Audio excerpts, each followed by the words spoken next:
Hello friends, मैं आपका आपके चैनल द इंस्टीट्यूट एकेडमी में स्वागत करता हूं। आज हम लूसेंट से जीव विज्ञान का लेक्चर नंबर फर्स्ट पढ़ेंगे। आप लोगों को ज्ञात ही है, लूसेंट जो पुस्तक है बहुत ही महत्वपूर्ण पुस्तक है। प्रत्येक परीक्षा में इससे प्रश्न जरूर आते हैं, इससे प्रश्न जरूर पूछे जाते हैं। अगर आपने प्रतियोगी परीक्षा की तैयारी करना आरंभ किया है तो ये पुस्तक आपके लिए बहुत ही महत्वपूर्ण है। ये पुस्तक आप पूरी पढ़ लीजिए, चाहे वीडियो के माध्यम से चाहे ऐसे। और मैं आपको ऐसे पढ़ाऊंगा कि आप ये मान लीजिए एक बार में ही 99% क्लियर हो जाएगा, आपका सब कुछ तैयार हो जाएगा। 2 बार अगर मेरा वीडियो आपने देख लिया तो आपको हर एक प्रत्येक चीज़ उस वीडियो में जो भी पढ़ाऊंगा वो क्लियर हो जाएगी।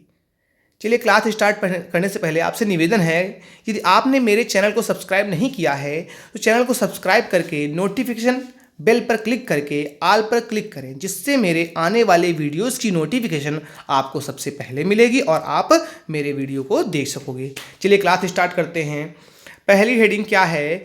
जीव विज्ञान। क्या? जीव विज्ञान पहली हेडिंग है। तो क्या है इसको इंग्लिश में क्या बोलते हैं? बायोलॉजी। जीव विज्ञान को इंग्लिश में क्या बोलते हैं? बायोलॉजी। जीव विज्ञान यह विज्ञान की वह शाखा है जिसके अंतर्गत जीवधारियों का अध्ययन किया जाता है। जीव विज्ञान क्या है? जीव विज्ञान विज्ञान की वह शाखा है जिसके अंतर्गत जीवधारियों का अध्ययन किया जाता है। नाम से स्पष्ट है, जीव विज्ञान मतलब जीवों का विज्ञान, मतलब जीवधारियों का अध्ययन किया जाता है।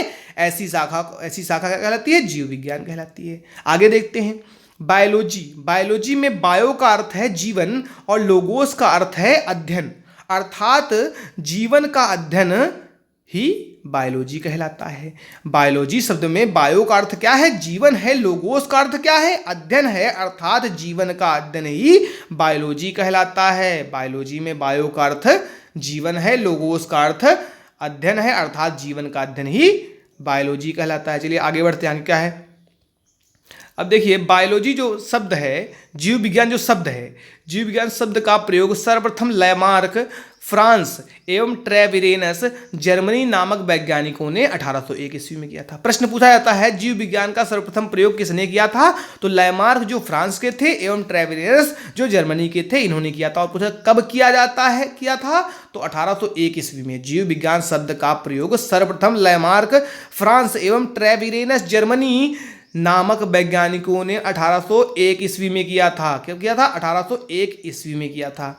अब आगे आते हैं, जीव विज्ञान की कुछ प्रमुख शाखाओं के बारे में जानते हैं, उन शाखाओं का नाम और उनमें क्या अध्ययन किया जाता है इसके बारे में जानेंगे। बहुत ही महत्वपूर्ण है, इनसे प्रश्न अक्सर एग्जाम में पूछा जाता है। देखिए, पहली क्या है? एपीकल्चर। एपीकल्चर में किसका अध्ययन करते हैं? मधुमक्खी पालन का। एपीकल्चर में किसका अध्ययन करते हैं? मधुमक्खी पालन का। प्रश्न पूछा जाता है मधुमक्खी पालन का अध्ययन किस शाखा के अंतर्गत किया जाता है? तो किसके अंतर्गत? एपीकल्चर के अंतर्गत। एपीकल्चर के अंतर्गत मधुमक्खी पालन का अध्ययन किया जाता है। अगली क्या है? सेरीकल्चर। क्या है? सेरीकल्चर। इसमें क्या? रेशम कीट पालन का अध्ययन किया जाता है। रेशम कीट पालन का अध्ययन किस शाखा के अंतर्गत किया जाता है? तो सेरीकल्चर है। सेरीकल्चर के अंतर्गत रेशम कीट पालन का अध्ययन किया जाता है। प्रश्न पूछ लिया जाता है रेशम कीट पालन का अध्ययन कब किसके विज्ञान की किस शाखा के अंतर्गत किया जाता है? किसके अंतर्गत किया जाता है? सेरीकल्चर के अंतर्गत। PC culture. पीसी कल्चर के अंदर मत्स्य पालन का अध्ययन करते हैं। किसका अध्ययन? मत्स्य पालन का अध्ययन पीसी कल्चर के अंतर्गत करते हैं।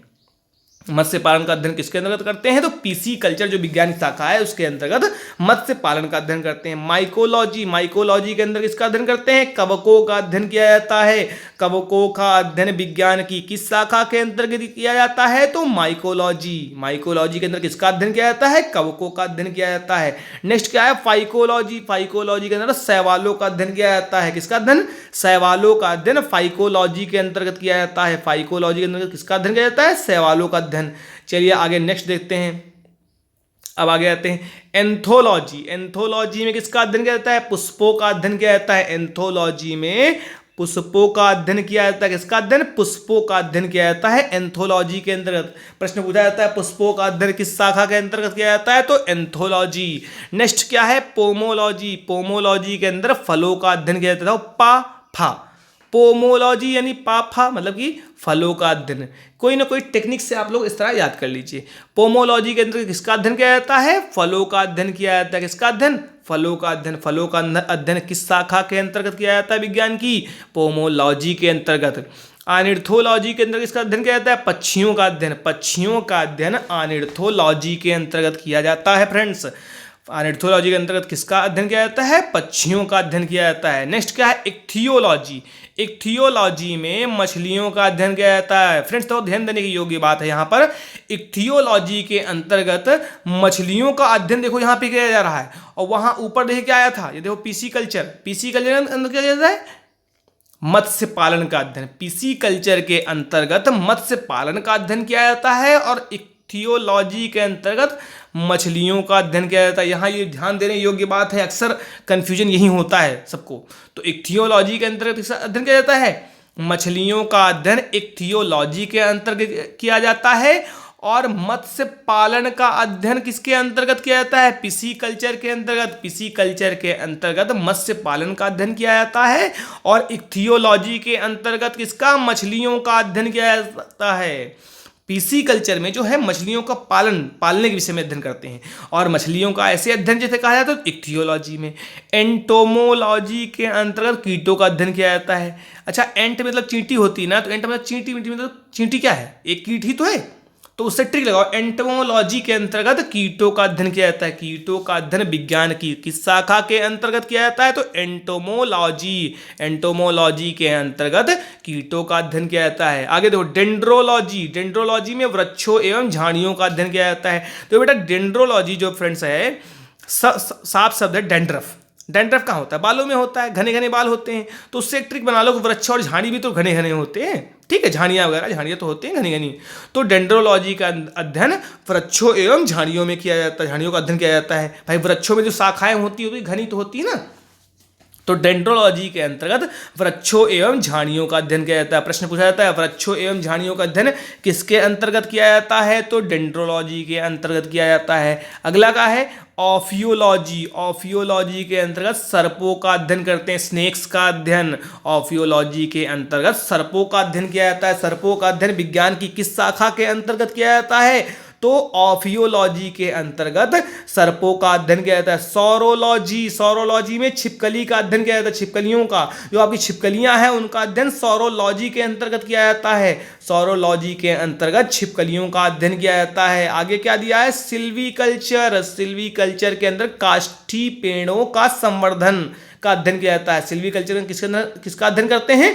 काष्ठी पेड़ों का संवर्धन। सिल्वीकल्चर के अंतर्गत काष्ठी पेड़ों का संवर्धन का अध्ययन किया जाता है। हार्टिकल्चर के अंतर्गत किसका अध्ययन? उद्यान विज्ञान। उद्यान विज्ञान का अध्ययन किस शाखा के अंतर्गत किया जाता है? हार्टिकल्चर के अंतर्गत किया जाता है। फ्लोरिकल्चर के अंतर्गत किसका अध्ययन करते हैं? फ्लोवर। फ्लोरी इस नाम से स्पष्ट है, फ्लोरी मतलब फ्लावर, तो फ्लावर मतलब फूलों की खेती। फूलों की खेती का अध्ययन किस विज्ञान की किस शाखा के अंतर्गत करते हैं? तो फ्लोरिकल्चर के अंतर्गत करते हैं। विज्ञान की किस शाखा के अंतर्गत फूलों की खेती का अध्ययन करते हैं? तो फ्लोरिकल्चर। फ्लोरिकल्चर के अंतर्गत फूलों की खेती का अध्ययन किया जाता है। चलिए आगे बढ़ते हैं। जीव विज्ञान का एक क्रमबद्ध ज्ञान के रूप में विकास प्रसिद्ध ग्रीक दार्शनिक अरस्तु की जो 384 से 322 ईस्वी पूर्व इनकी मतलब बीसी जो था लाइफ था, मतलब 384 में जन्म हुआ था, 322 में मृत्यु के काल में हुआ था, ठीक है। तो उन्होंने ही सर्वप्रथम पौधों एवं जंतुओं के जीवन के विभिन्न पक्षों के विषय में अपने विचार प्रकट किए, इसलिए अरस्तु को जीव विज्ञान का जनक कहते हैं। यह प्रश्न बहुत इंपॉर्टेंट है। जीव विज्ञान का जनक यानी फादर ऑफ बायोलॉजी किसे कहते हैं? तो अरस्तु को कहते हैं। फादर ऑफ बायोलॉजी किसे कहते हैं? अरस्तु को। इन्हें जंतु विज्ञान का जनक भी कहते हैं, फादर ऑफ जूलॉजी, यानी father of zoology, father of biology किसको कहा जाता है? अरस्तु कहा जाता है, ठीक है। अरस्तु को कहा जाता है। अरस्तु कहाँ थे? अरस्तु ग्रीक के थे। जंतु विज्ञान के जनक किसको कहते हैं? अरस्तु को। जीव विज्ञान के जनक किसको कहते हैं? अरस्तु को। यानी जीव विज्ञान का एक क्रमबद्ध ज्ञान के रूप में विकास कब हुआ था? प्रसिद्ध ग्रीक दार्शनिक अरस्तु के काल में हुआ था इसका विकास। अरस्तु ने ही सर्वप्रथम पौधों एवं जंतुओं के जीवन के विभिन्न पक्षों के विषय में अपने विचार प्रकट किए, इसलिए अरस्तु को जीव विज्ञान का जनक कहते हैं। इन्हें जंतु विज्ञान का जनक भी कहते हैं। एक बार फ्रेंड्स जल्दी से देख लेते, दोबारा दोहरा लेते पूरा क्या क्या पढ़ा आपने। देखिए, जीव विज्ञान, जीव विज्ञान क्या है? यह विज्ञान की वह शाखा है जिसके अंतर्गत जीवधारियों का अध्ययन किया जाता है। यह विज्ञान की वह शाखा है जिसके अंतर्गत जीवधारियों का अध्ययन किया जाता है। बायोलॉजी क्या है? बायोलॉजी में बायो का अर्थ जीवन है, लोगोस का अर्थ अध्ययन है, अर्थात जीवन का अध्ययन ही क्या कहलाता है? बायोलॉजी कहलाता है। जीव विज्ञान शब्द का सर्वप्रथम प्रयोग किसने किया था? लैमार्क तथा लैमार्क कहाँ के थे? फ्रांस के थे, एवं ट्रेविरेनस जर्मनी के थे। इन्होंने कब किया था? 1801 ईस्वी में। जीव विज्ञान शब्द का सर्वप्रथम प्रयोग लैमार्क एवं ट्रेविरेनस ने, वैज्ञानिक ने 1801 ईस्वी में किया था। जीव विज्ञान कुछ शाखाओं के बारे में जान लेते हैं फिर से। क्या है जीव विज्ञान की? पहली शाखा क्या है? एपीकल्चर। एपीकल्चर में मधुमक्खी पालन का अध्ययन किया जाता है। सेरीकल्चर में रेशम कीट पालन का अध्ययन किया जाता है। पीसीकल्चर में मत्स्य पालन का अध्ययन किया जाता है। इक्थियोलॉजी में इसका अध्ययन करते हैं, मछलियों का अध्ययन करते हैं। पीसीकल्चर में मत्स्य पालन का, वहाँ मछलियों का अध्ययन किया जाता है इक्थियोलॉजी में। माइकोलॉजी के अंतर्गत कवकों का अध्ययन किया जाता है। फाइकोलॉजी के अंतर्गत शैवालों का अध्ययन किया जाता है। ठीक है, आगे क्या है?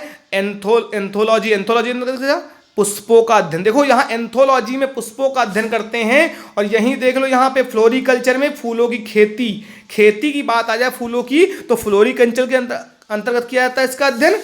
लेकिन अगर आ जाए पुष्पों का केवल अध्ययन, तो एंथोलॉजी के अंतर्गत पुष्पों का अध्ययन करते हैं। पोमोलॉजी के अंदर फलों का अध्ययन करते हैं। आर्निथोलॉजी के अंदर पक्षियों का अध्ययन करते हैं। इक्थियोलॉजी के अंदर मछलियों का अध्ययन करते हैं। पीसीकल्चर के अंतर्गत मत्स्य पालन का अध्ययन करते हैं। एंटोमोलॉजी के अंतर्गत कीटों का अध्ययन करते हैं। डेंड्रोलॉजी के अंतर्गत वृक्ष एवं झाड़ियों का अध्ययन करते हैं। ऑफियोलॉजी के अंदर सर्पों का अध्ययन करते हैं। सौरोलॉजी के अंतर्गत छिपकलियों का अध्ययन करते हैं। सिल्वीकल्चर के अंदर काष्ठी पेड़ों का संवर्धन का अध्ययन करते हैं। हार्टिकल्चर के अंतर्गत उद्यान विज्ञान का अध्ययन करते हैं। फ्लोरिकल्चर के अंतर्गत फूलों की खेती का अध्ययन करते हैं। और एंथोलॉजी के अंतर्गत इसका अध्ययन करते हैं? फूलों का अध्ययन। देखो यहाँ पे एंथोलॉजी फूलों का अध्ययन, और आपका क्या? फ्लोरिकल्चर के अंदर फूलों की खेती का अध्ययन करते हैं। अगर जीव विज्ञान का एक क्रमबद्ध ज्ञान के रूप में विकास प्रसिद्ध ग्रीक दार्शनिक अरस्तु के काल में हुआ था। अरस्तु का जीवन क्या सिस्टम था?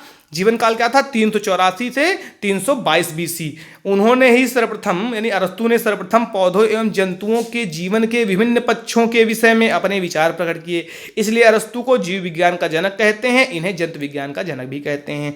धन्यवाद friends, thanks for watching my video.